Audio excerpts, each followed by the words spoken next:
nós começamos na Josie Bulk Park, aí nada começa a corrimento para mim, acaba caminhata, e a ruta tá, caia, niki boco zoito, aí nós sali, chega até na ruta, tem na retorno de Van den Twil, tem na nossa quita vai, cai indústria, tem na Hot Wheels, depois nós segue, e cai indústria para riba é caia de Peters, e nós segue vai, caia, tem na punta para fora, depois nós segue riba caia Maximiliano Rosario,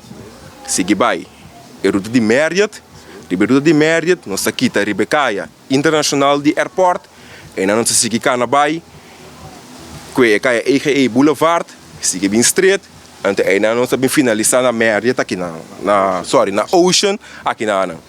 lo que me que bisa buscar tá já ora não chega tem prêmio para buscar sowieso é água com é juice com é fruta não tá queda fo e aí nós finalizar é ruta de Elite Bicycle ruta lo seguinte aí nós tá que nós começar na Josie mesmo gosto nós vai riba caminho de Sorobong chega até na punta para fo kita na Marex aí nós tá que é caminho de Caia van Apps